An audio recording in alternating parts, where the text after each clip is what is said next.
welcome everybody to Solidarity, Community, and Well-Being, the Surprising Rewards of Degrowth. This webinar has been organized by the Paradigm Shift Group, which is a subgroup of the Peace and Climate Group of the Massachusetts Peace Action. My name is Paula Gottlieb. I'm a member of the Paradigm Shift subgroup, and I'm going to be the facilitator for this evening's webinar. I'd like to start by situating our virtual space in its historical context of the territory of the many indigenous Massachusetts peoples who have stewarded this land for hundreds of generations. I pay respect to the Massachusetts elders, past, present, and emerging. And with this acknowledgement, I invite you all to take 15 seconds to reflect on the indigenous land in which you are situated.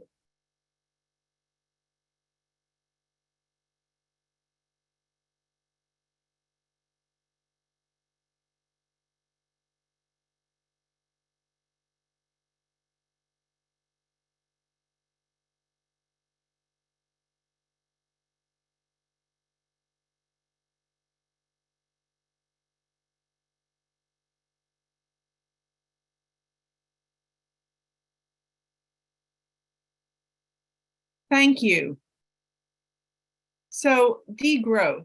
Degrowth is a term that covers theories and activities critical of the prevailing Western paradigm of endless economic growth, using ideas from a range of disciplines, including political ecology, ecological economics, feminist political ecology, environmental justice, and more. Degrowth represents a true paradigm shift, an alternative to the fossil-fueled growth economy that drives social inequity, injustice, violent conflict, and the climate emergency.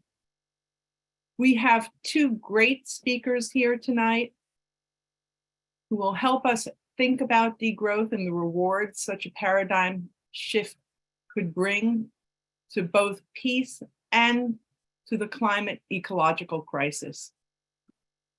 We will discuss what degrowth is, how it connects with our peace and climate agendas, and possible next steps to make this new paradigm a reality. So what we're going to do this evening is invite the speakers to speak, one after the other, and then have time for questions from you, our audience.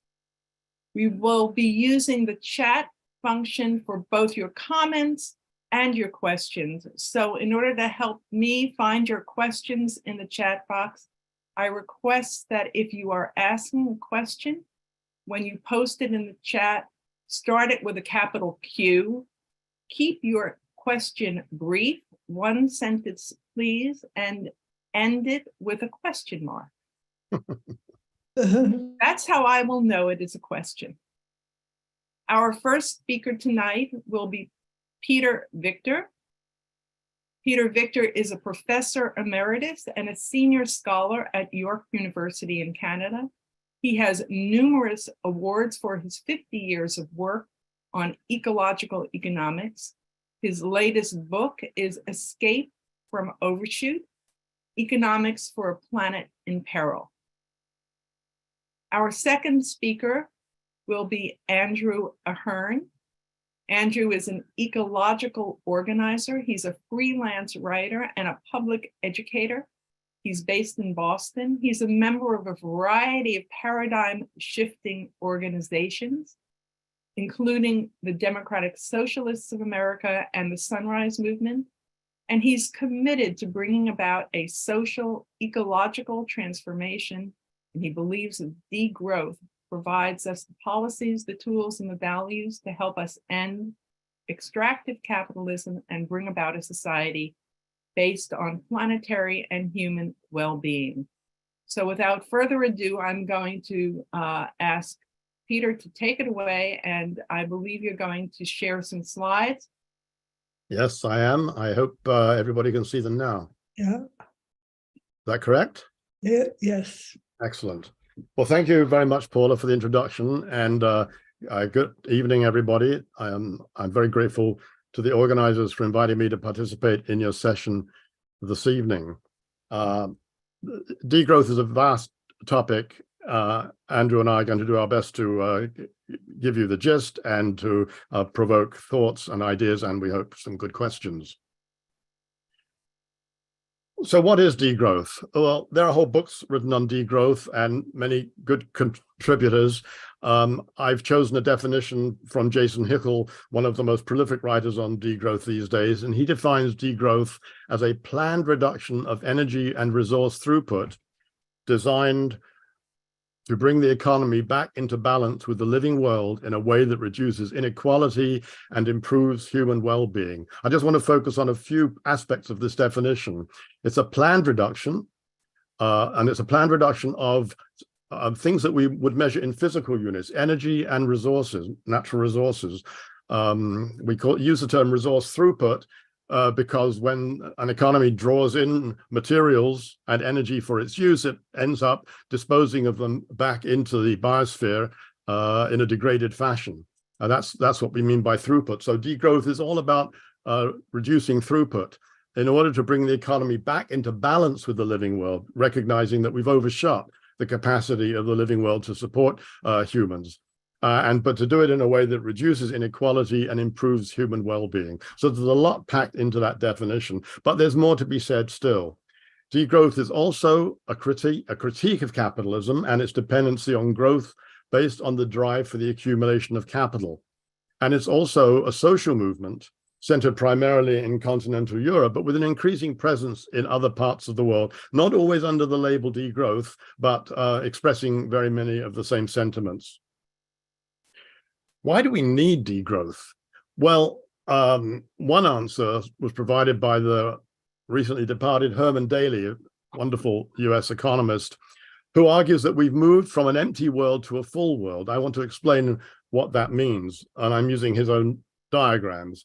The green circle represents the globe, and under an empty world, the economy, the human presence on the planet, if you like, but expressed through our economy, is small in relation to the biosphere. Small, again, I want to underline this, in relation to the materials and energy that are drawn into the economy. Some materials are recycled, as you can see in the diagram, but the degraded matter and energy are returned to the biosphere. And when those flows get too large, as they have done, all sorts of problems apply. Now, there are two arrows emanating from this circle. One comes directly from the economy, and that, when the economy is small, is a modest contribution to human well-being, if you like. We use the word welfare in economics to mean well-being. But there's a lot of benefits from living on planet Earth that are provided directly to us as human beings, and they're very substantial when the economy is small in relation to the biosphere. Now, what happens in a full world, when the economy has become very significant in terms of the quantity of matter and energy that it's extracting and disposing of, the welfare of humans can be quite substantial, generated by the economy, but we sacrifice what the ecosystem or the biosphere can generate directly. Now, one thing I want to make clear, with such a short presentation, all sorts of caveats get missed out. It's absolutely essential to realize that not all humans are equally culpable for the excessive use of the planet, and any strategy of degrowth that's any good has to recognize different contributions and different levels of vulnerability. Well, let me show you some data. This graph goes from 1900 to 2015, and it shows you the total materials extracted from the planet by all of the economies collectively in the world.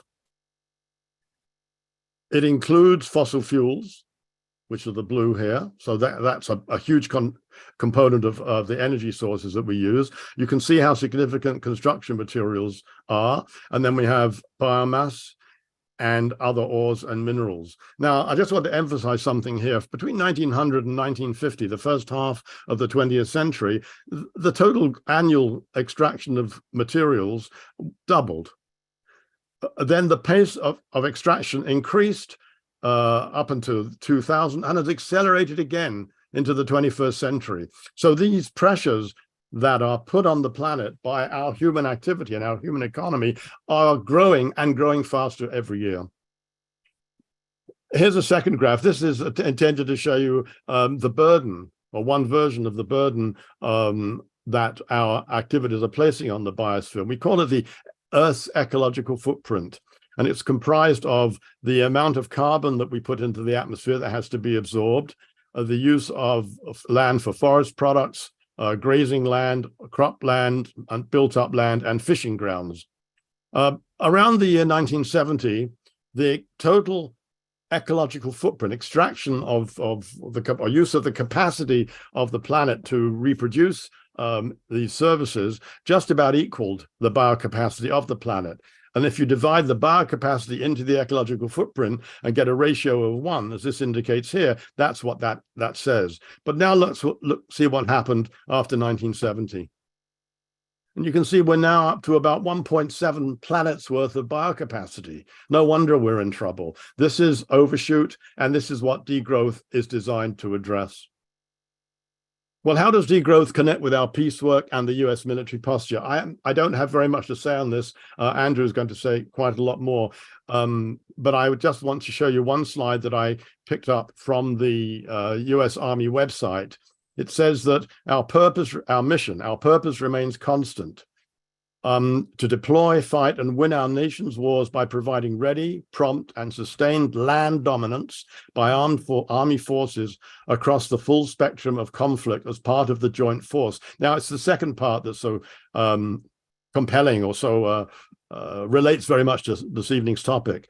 The Army mission is vital to the nation because we are the service capable of defeating enemy ground forces and indefinitely seizing and controlling those things an adversary prizes most: its land, its resources, and its population. So you can see that the mission of the US Army, your army, is very much focused on controlling land, resources, and population.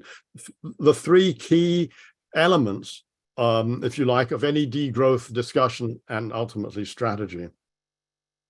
Well, in some of my work, I do simulations of the Canadian economy. This method can be used for other countries' economy too, and some other people have adopted a similar approach. But I'm talking here, I'm going to give you information about the Canadian economy. And what I'm interested in is looking at scenarios that extend 50 years into the future to see if we in Canada continue more or less on the path that we're on, what would that mean for material flows, the amount of material that we extract, process, and dispose of, our ecological footprint, and then to compare that with the very standard measure that's used, overused in my view, to judge the success of the economy, which is its gross domestic product. So I'm going to show you the scenario results for two different sets of assumptions. One I call the base case, which is a continuation of current policies, trends, and relationships. And what on this graph is, on these graphs, is called the escape case. It's, if you like, the degrowth case, which consists of many new interventions. One is an increased price on carbon emissions, particularly from the electricity sector, a rapid electrification of road and rail transportation across the country, the full achievement of net zero carbon emissions, a switch from what we can call brown investment whose primary objective is to expand the output of the economy, to green investment, where the primary objective is to lighten the pressures that the Canadian economy puts on the biosphere. So a switch from brown to green investment to a significant extent. An increase in transfer payments from richer people to poorer people to alleviate poverty and reduce inequality. A reduction in work hours, so we on average get a much better or an improved work-life balance. Many circular economy initiatives are included, such as making products more durable, sharing more items instead of each person having to own their own, more recycling, and so on. They're included. And finally, a lower rate of increase in the Canadian population. So let's see what the difference is then between the base case, which is continuing along the path we're on, and you see the material flows in the Canadian economy continue to rise. But in the escape case, with all those initiatives I described, or the degrowth case for the purposes of this presentation, we actually get a very significant decline in the material and energy requirements of the Canadian economy. This shows up in much the same way when we look at the difference between the ecological footprint under the two scenarios. Under the base case, there's a slower increase for a time being, whilst Canada proceeds to implement its climate policies. So that's something, but it's not enough to even stabilize the ecological footprint, let alone bring it down. But in the escape case, we can see considerable progress in reducing the damage that we would be doing to the planet. Now, when we look at gross domestic product, which is so often used to judge the success of an economy and has become, if I don't think it's an exaggeration to say, the primary overarching policy goal of governments, not just in your country and my country, but in most countries. So here you see under the base case, gross domestic product increases. It's about 2.5 times larger in 2073 than it is now. In the escape case, whilst we're introducing these changes, we get a much slower rate of increase in GDP, but it does rise, but it levels off. But meanwhile, of course, we're reducing our material energy requirements, we're reducing our ecological footprint, we're reducing inequality, we've improved the transportation system, and all the things that I mentioned before. And so, seen in this light, degrowth is plausible. I'm not going to say, and probably come up in the chat, is it likely? Is it politically feasible? The relevance and the significance of these kinds of scenarios is derived from an explicit model, is to suggest, I think quite strongly, that degrowth is a plausible future that we can work towards. So what are the policies that might be required to bring about degrowth? I've mentioned some of the activities. This is an image of Sergio Chaparro, another major writer on degrowth, and he's given us a checklist of 10 initiatives. A citizen debt audit, which is to allow citizens to get a much better understanding of what debts have been incurred, particularly by the public sector, and to see whether they really need to be redeemed. Work sharing, a basic and maximum income, not just a minimum or basic income, but also a maximum income. Green tax reform, where we put taxes on the things we don't want rather than things we do want. So these would be, well, a carbon tax is a classic example of something that would be included in green tax reform. To stop government subsidies and public investment for polluting activities. To support the social and solidarity economy. A social use of vacant buildings and houses. We're seeing a housing crisis in Canada at the moment, and at the same time, there are vacant buildings easily to be seen on the street. To reduce and restrict advertising so that we stop pumping up people's expectations or even their definition of a good life in terms of commodities. Establish environmental limits. To me, this is really important. We can only achieve degrowth if we, as a matter of policy, put strict limits on the extent to which we allow our economy to extract energy and materials and produce wastes of all kinds. And Georgia would like to see GDP abolished. I don't actually agree with that, but I would use it very differently. I just want to mention one other thing. Degrowth is one of the important games in town, if you like. In the recent book that I've written, I look at 8 different approaches. There's Herman Daly's steady state economy with its tremendous emphasis on living within biophysical limits. The circular economy, which is focused on minimizing resource use and waste. The regenerative economy, which has an emphasis on the kind of finance we would need for a viable ongoing economy. The well-being economy, where we redefine the good life and live the good life. When Viver is here, that's a similar thing. It's a definition or a redefinition of the good life. But the important thing about Buen Vivir is it's an idea that comes from the global south, and I think we've got a lot to learn from that part of the world.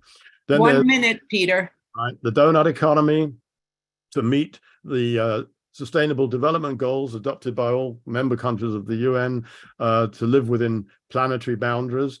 degrowth, which is what I've spoken about most, and finally eco-socialism, which is designed to solve these problems by replacing capitalism. So I've written a recent book. The book launches on next Wednesday. You're all invited to register. It will be live streamed as well as in person here in Toronto. And there's a whole book devoted to the kinds of topics and issues and ideas that I've tried to present to you in these 15 minutes. So with that, I thank you very much for your attention and look forward to your questions. Thank you so much, Peter. And there's a request that you make your slides available, please. And you can discuss that with Brian and with me afterwards.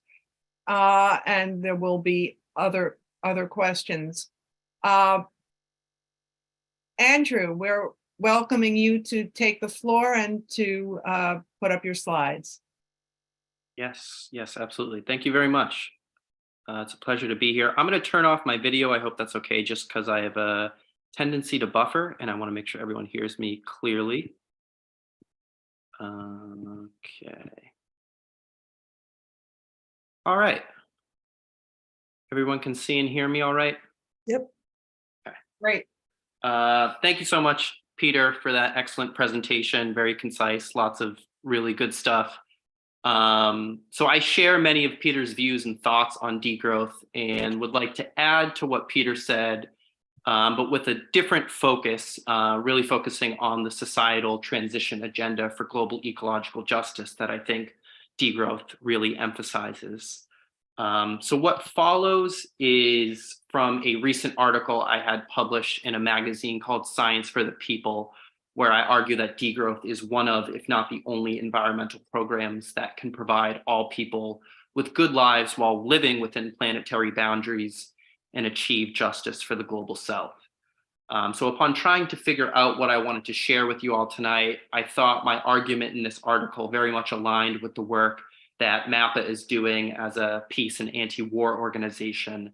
And I hope I can make that connection clear between the work you all are doing and what I'm arguing here. So the title of the piece is How Degrowth can help reduce global conflict. So, as the ecological emergency accelerates, so do proposals to address it. Over the last few years, the concept of degrowth has grown in popularity with features in major publications, growing political support, and best-selling books like Kohei Sato's Capital and the Anthropocene in Japan. Defined as an equitable and democratic reduction of energy and material throughput targeted at rich nations and the globally wealthy, degrowth is based on three first principles in my view: strong ecological sustainability, designing economies and social systems that are not predicated on the economic growth imperative, and global social justice.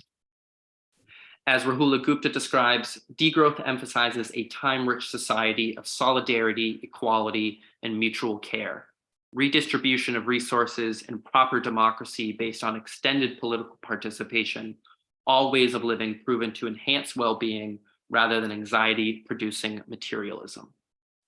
While degrowth predominantly targets the global North's unsustainable use of fossil fuels or contributions to biodiversity loss, in a highly interconnected global system, growth in the global North necessarily impacts the South in terms of their development, their ecosystems, and the kind of vulnerability these countries are subject to.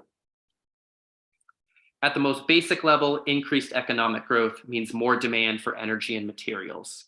And in a period of an energy transition where those materials are largely found in the global South, Latin America, Asia, and Africa predominantly, conflicts, injustice, and greenwashing will be inevitable without some kind of just transition that reduces the relative demand for these materials. So this is where degrowth's commitment to global justice and ecological sustainability set it apart from other green transition narratives. So let's use the example of electric vehicles to bring out this point some more. So the batteries in these vehicles rely on minerals like nickel, cobalt, and lithium, which, according to the World Bank, could drive demand up to 500% depending on the mineral, all else being equal. Indonesia, for instance, holds the world's largest nickel reserve, and environmental degradation is already underway in the pursuit of such a mineral. According to the Environmental Justice Atlas, fisheries are declining, and health is deteriorating in Kawazi since the local nickel mining and smelting project started dumping waste in the sea. Such local deterioration is explored in an excellent short documentary called From Dreams to Dust, which you all can watch on the internet for free if this interests you. And that really shows how the pursuit of materials for green technologies result in polluted drinking water, barren landscapes, and threatened workers in communities. Since 2012, at least 14 Indonesian environmental defenders have been killed. And this extractive logic applies to other green technologies like solar panels and wind turbines as well, since renewables are still materially intensive, although less so than fossil fuels. So while it's no doubt true that we need to get off fossil fuels, there are choices to be made about how much energy we use, where it comes from, and who is faced with the risks and benefits. So we are already seeing these conflicts play out in real time all over the world, and while still at the earliest stage of the green energy transition, if we can even call it that. According to Global Witness, an international non-governmental organization that tracks the deaths of environmental defenders, the rise in murders among people defending their local land or natural resources has risen almost every year for the last 2 decades, with the largest source of conflict typically in the mineral sector. It is no coincidence that at the same time environmental protection is most needed, environmental conflict has reached its highest point yet. To add insult to injury and to add to Peter's interesting yet very alarming, kind of disgusting slide about the US Army, the US Army is well aware of the importance of these minerals. In the words of the US Department of Defense, strategic and critical materials are vital to our national defense and economic prosperity, enabling the United States to develop and sustain emerging technologies. They also improve our warfighting capability, support family-sustaining jobs, and strengthen our alliances and partnerships. I'm holding back the vomit right now, having to speak those words because I'm so disgusted by the US military.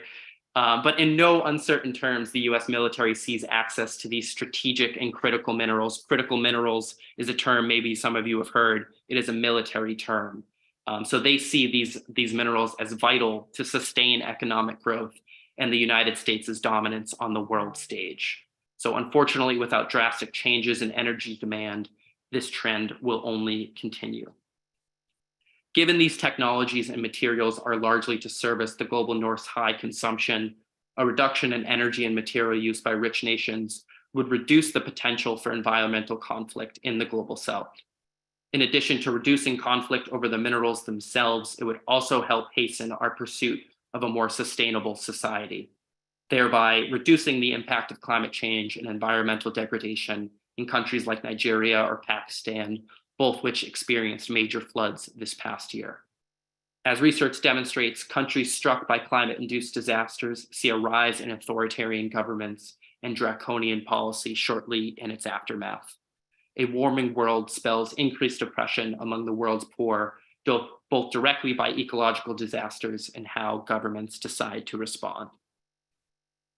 Moreover, as the United Nations International Resource Panel found, 90% of biodiversity loss and water stress are caused by the extraction and processing of natural resources.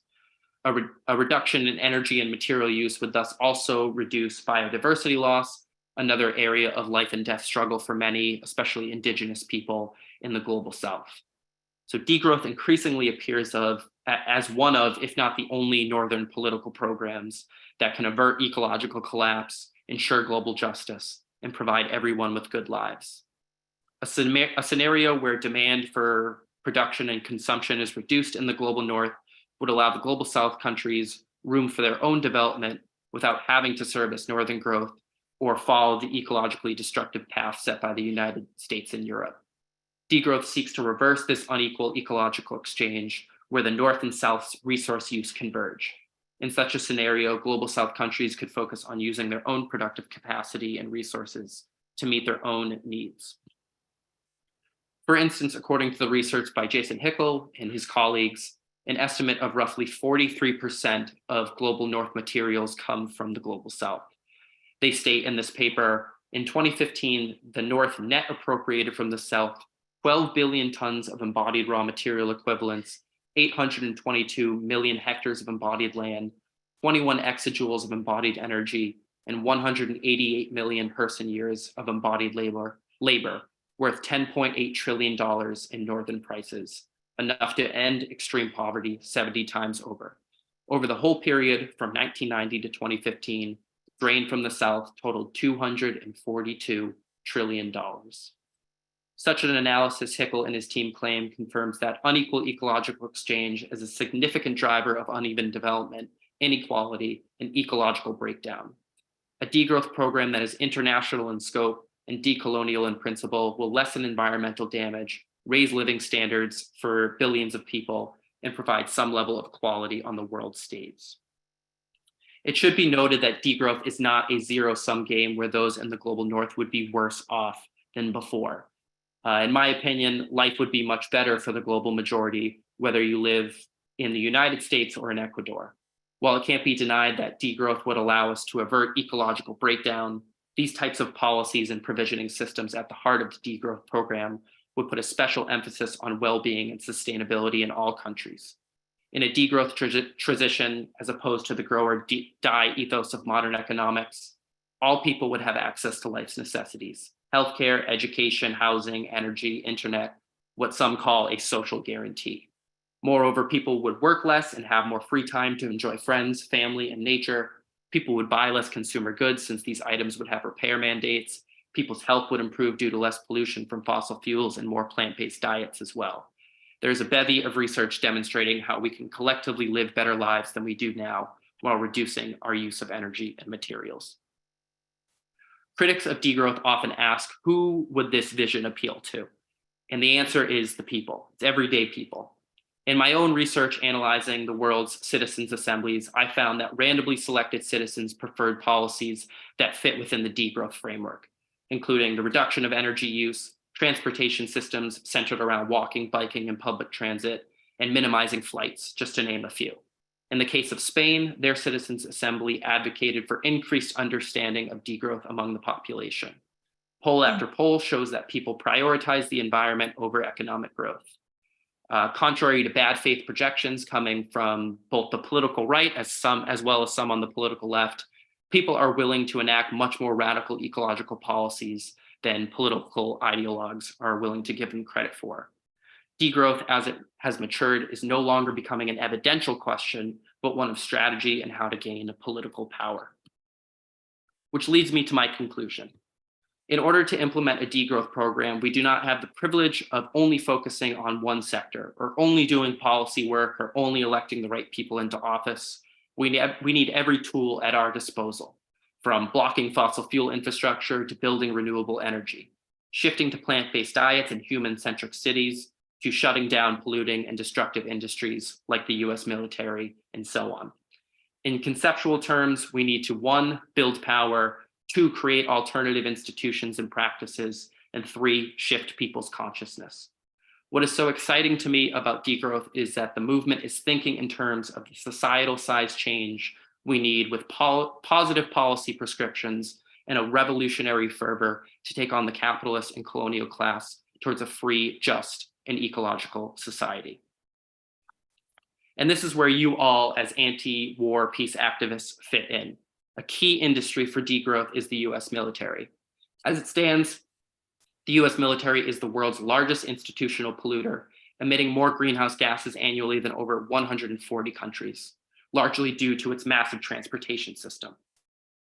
Further, the US military has over 585,000 facilities, at least 750 military bases in 80 countries, and owns nearly 27 million acres of land in the US alone. And through all that, they cut down forests, pollute landscapes, and threaten biodiversity in the process. Given the US military's neo-colonial goals of subjugating the global South, this is one institution the degrowth movement should prioritize in its effort to promote global social justice and build international solidarity. It must be said as a matter of fact, the military can never be greened, it can only be degrown or abolished. Finally, in a recent episode of the excellent podcast Upstream, They did a documentary series about the green transition. And one of the guest participants, who's a human rights activist, his name is Sergio Chaparro, framed the current Green New Deal discourse into 3 buckets. A conservative version, like the recently passed Inflation Reduction Act, which seeks public-private partnerships through tax credits. Alexandria Ocasio-Cortez social democratic Green New Deal that centers Keynesian public investment and racial equity. And thirdly, an internationalist eco-social Green New Deal in which Chaparro placed degrowth. Unlike either Biden's IRA or AOC's Green New Deal, which in my opinion are largely nationalistic, parochial, and predicated on expanding economic growth, degrowth is international in scope, ecologically sound in its science, and thinking beyond just carbon tunnel vision. These are the terms and scales we need to be thinking in if we are to avert ecological collapse and transform society for the better. Degrowth offers a framework for coordination and solidarity between global North and global South movements and our strategies, tactics, and vision for a better world, free from the extractivist and unjust nature of colonial capitalism that has sacrificed the South's autonomy and livelihood for the North's growth, all while failing to deliver a decent life to ordinary people in the process. In a highly connected economic ecological system, there is a moral and material imperative for degrowth. Thank you. Thank you so much, Andrew and Peter. We have a lot of questions. Okay, so we're no longer sharing the screen. I'm just going to dive right into the questions. And one of the questions is, how does degrowth affect forestation, and how do we make more affordable housing without growth? And I'm going to direct this to, they didn't say who wanted to answer it. I'm going to address it to both of you. You're muted, Peter. Sorry, I didn't fully hear the question. Was it about forestation? Yes, the question is, what does degrowth say about deforestation, and how can we make more affordable housing without growth? Okay, so the first part's pretty easy. Degrowth, because of its emphasis on reducing the material requirements of the economy, would include forest products. So with a reduced requirement for forest products, that would naturally be an important contributor to helping forestation, but you'd have to also be protecting land in other ways, and so on. So I mean, that's if you like, central to degrowth. It's a reduction in the use of such materials. You know, if growth was the answer to providing affordable housing for everybody, where is it? Why haven't we achieved that? When I started my studies of this back in the late 1960s, if you told me that the economies we would be living in were 4 to 8 times bigger than they were then, I would have assumed that any problem such as housing would have been solved, but it hasn't. So clearly growth is not a sufficient requirement. The question is it necessary? In the scenarios that I look at, what's involved, of course, is a lot of reallocation, not impoverishment, but using the productive capacity of the economy to focus more on the things that really raise well-being, to follow Andrew's lead there, and to use less resources in things which, not only those which make people worse, but also which don't do anything to add to well-being. Thank you, Peter. Andrew, do you want to add anything? Yeah, I totally agree with what Peter said, and I would add that a lot of the housing discourse right now is actually this same sort of economic growth strategy, that we just need to keep building more housing, and then that's going to trickle down to low-income people, and they're going to be able to afford housing. I don't disagree that we sort of need more housing, but the types of housing that we need is decommodified, non-market style housing. We need housing that is directly going to benefit low-income and middle-class people who are bearing the brunt of the housing crisis. And I'll just also say that in the United States, and I think Canada as well, our housing sizes are massive compared to Europe and other countries. What we really need to be doing, and besides just decommodifying housing, is retrofitting many of these apartments and housing so that we don't need to keep building more housing. We can actually put people into apartments and homes on a smaller sort of footprint than on the average, that will be able to put people in housing directly. We won't have to have so many of those construction materials that Peter talked about that will really degrade our landscapes. So yeah, I think that would be my approach, is get housing out of the market and have a reasonably sized footprint for people's dwellings. Thank you. I think overall, what we're thinking about is a paradigm shift in what we think we need, what we think we value. So we're, as Andrew said, valuing time more than things, valuing care more than transactions and making money.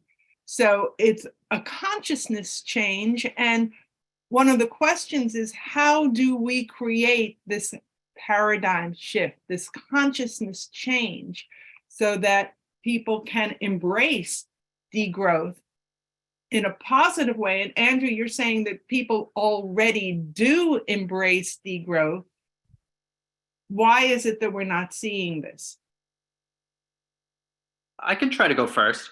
Yeah, so as one of my slides indicated, there's been over 25 citizens' climate assemblies. There was one in Ireland recently that reported its results. It does not matter if we use the term degrowth or the people in these citizens' assemblies know what degrowth is. When people are presented with the reality of our ecological emergency, they react rationally. It is not people, it is not everyday people that are the problem. It is capitalists, it is politicians, it is people who have power as it is because they're benefiting from the system, and they think in the short term. They think of how they're going to get returns on their investments and how they're going to ensure that their family's well taken care of for generations, but not how the rest of us are. So fundamentally, what we need to do is take power from people who already have it. And that's why I find, we don't have to have citizens' assemblies. That's not the end all be all, but I find them very inspiring in the sense that I believe that part of the ecological crisis is a crisis of democracy. That if power was more evenly distributed amongst the society, if people had more say in the policies that occur in countries like the United States, I don't think we would have this problem. So one thing that I really try to focus on in my research is finding ways to build power, but also get more democratic participation, on local levels, international and national levels. So through that, I'm very confident that we would actually be able to get these things through if we had more democratic say over our economy and society. Thank you. Peter, do you want to add something briefly? Yes, I do. I just want to raise a topic that almost always comes up in discussions of degrowth, and that is the term degrowth. Is that a term that's effective for changing consciousness, to get back to your question? And there are two views on it, really. One is it's a very powerful word, as Carlos calls it. It's a missile word. It makes people wake up and think. And it's not a word that can easily be co-opted, like sustainability has been co-opted to mean almost anything that anyone wants to. So that's the case for it. The case against is you always have to explain it. So I don't think that's a good indicator of language when you have to explain the word that you wish to use. And secondly, with our current ideology, it's seen as negative and failure. So I just want to raise that. Now, there's an alternative language. I rather like the sufficiency language, that we should live in a society where everybody has sufficient, and that's not so negative. It's easier to communicate and so on. But I'm not going to. I don't get to decide the words, but I think that the choice of language is going to be critical to changing consciousness. Absolutely. I completely agree with you, and have had that conversation in the paradigm shift group, Peter and Andrew. there's a question. There are many, many, many questions. We only have time for about two more. Cole asks, what percentage of the world's people don't have adequate food, shelter, education, transportation, and other necessities? And how does degrowth address this inequity? And how can degrowth bring social justice and equity into its sphere of consciousness changing and practical application? And in addition, there was a question, do you have examples of degrowth activities that have been successful? So we can put those two questions together and invite you both to answer. Are you letting me go first, Andrew? Well, I'll just say a couple of things, and I'm sure Andrew will add to it.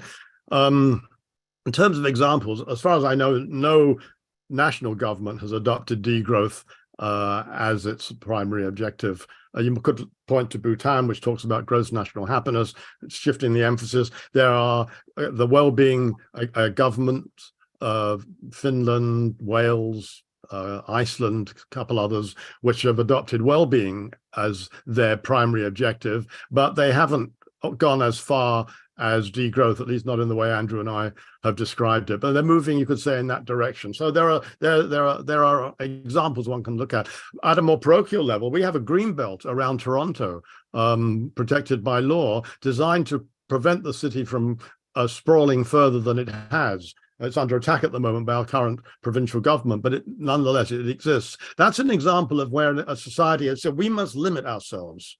We want to do it for our own sake.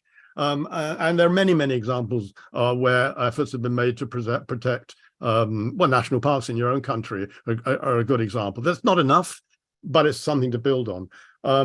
So I've got more to say, but I'll let Andrew chime in now, if you don't mind.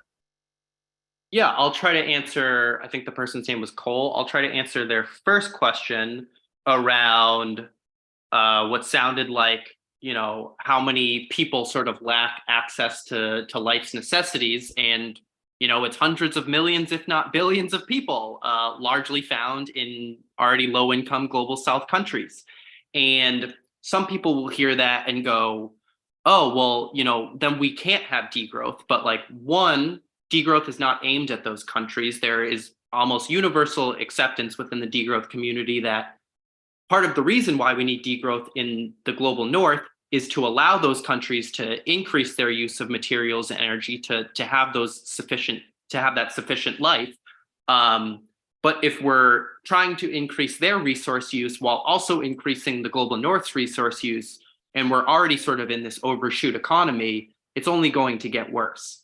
And that's, again, to not say that we would have worse lives in the global north by using less materials and energy. Like most of the people here, what that would mean for you probably is having an energy efficient home. It would probably mean, if you live in a city, that you're going to rely on public transit more than a car. You might have to shift your diet. You might have to fly less. But overall, the type of economy that degrowthers are really advocating for, I think most people would get on board for. So yes, the global South low-income countries need to increase their resource use, and we're trying to seek a convergence of resource use. Global North resource use down, global South resource use up. And then Peter hit on many of the salient points that I was going to make, in that no country has implemented a sort of full-fledged degrowth program, but we are seeing political leaders embrace it in some capacity. The president of Ireland has used it in speeches and speaks approvingly of it. Spain's Minister of Consumer Affairs is a very prominent degrowther. Bernie Sanders here in the United States, while I've never heard him use the term degrowth, has critiqued economic growth in very similar terms that the degrowth and post-growth movement has. So I think we can try to find many different specific policies that different countries have implemented. It is a matter in some sense of kind of doing all those things at the same time that would probably be more sufficient to say a country has sort of implemented a degrowth program. Thank you so much. I wanted to give you each 2 minutes to sum up. And as I do that, I'm just going to put, so we're up to that point, but I'm just going to put one more question in the air.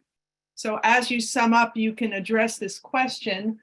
Zarina asks, all of these ideas are predicated on a peaceful world. How and when can degrowth be achieved in the current conflict-ridden world?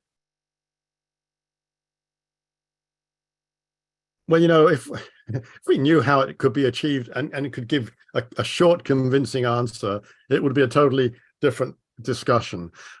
I don't know all the steps to achieving a degrowth economy. I know the first step, though, and the first step is to establish that it is a plausible future that we could have if we chose it. And so, although the work I do on modeling doesn't prove that, I think it strongly suggests that statement is true, because until we can show enough people that it's a possibility, I don't know what you can't get to the second step of how do you then persuade people to adopt it. So now the relationship between conflict and degrowth, I thought Andrew was really insightful about that, but just to reiterate it as I understand it, I think a world predicated on the pursuit of growth is one that's headed for increasing conflict, because there's more and more tension, more and more causes for competition among countries over resources. And you saw the mission of the US Army, a clear recognition of that. So whilst degrowth does not solve the problem directly, I think it can be presented to people as a conflict reducing strategy. And that could actually have quite an appeal in this day and age where a lot of us, of course, and particularly this community, are very concerned about rising conflict on the planet. So I think it's one for degrowth. Thank you. Andrew. Yeah, I love this question partially because I'm struggling to answer it. But I think I would second Peter's point, and sort of to my point of my presentation is that, yeah, the world is full of conflict right now, but partly the reason for that conflict is in the US military's own term to sort of like sustain their own economic growth and to be this dominant country on the world stage. So I do think the sort of degrowth program, and especially really prioritizing the US military and other authoritarian institutions, scaling those down and hopefully abolishing those towards a more peaceful world, is the sort of overarching thing that we need to do to help reduce conflict. Wonderful, thank you. I'm going to take a minute in my privilege as facilitator to add one more comment, and then, well, I want to thank Peter Victor and Andrew Ahern for an incredible seminar. And you have started a conversation. We want to continue the conversation. Dennis Kasselhofer has put in the chat a message. Dennis, would you like to just address the group for a minute? Sure. Don't worry about my last name. It's always a problem for people. So I just wanted to say that, this is very much, I think, in alignment with the work that I'm doing in Massachusetts Peace Action and other organizations. But I would like to continue the conversation with anyone in any other organization that would like to continue this conversation amongst ourselves, and how we can, it might help us to look at how this kind of framework can inform our activism, and how it can inform our collaboration, because there are so many organizations out there, just to mention the ecological or climate organizations. So anyway, so I put my email in the chat there. Anyone can see it.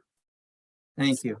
Thank you, Dennis. And please contact Dennis if you'd like to continue the conversation. We'll think about how we can collaborate together. And this is the paradigm shift subgroup. And I just want to say that the paradigm shift includes thinking about what degrowth means, but it also, the paradigm shift includes how we think about ourselves, our values, and our ability to be leaders in creating the change that we want to see in the world.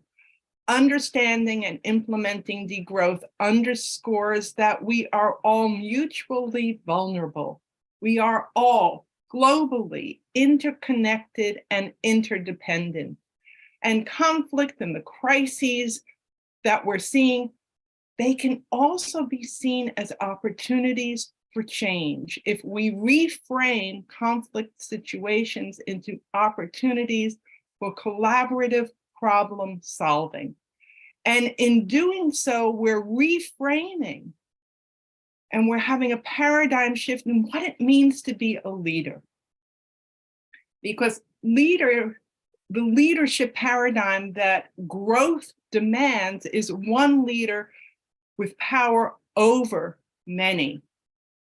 And the kind of leadership we need is power with leadership, so that we're all leading together through mutual empowerment. So I ask you all, fellow leaders, in creating the future that we want, the future that we need, how can we best joyfully collaborate to solve these existential crises together? And degrowth is an incredible framework for us to think about how we're shifting the paradigm in many sectors. It's not just economics. It's about what we value, what we think is important. So with that, want to thank Brian Garvey and MAPA for hosting this webinar. I want to thank all of you for coming. We will get the slides from the speakers, I hope, and we'll be posting a recording, and we'll be posting more information, and we'll pass on the questions to the speakers, and hopefully in the continuing conversation, we can have more answers. So thank you very much. It's been a real honor and a privilege to see you all tonight, and look forward to changing the world together. Thank you. Okay. Good night. Thank you all. Have a good night.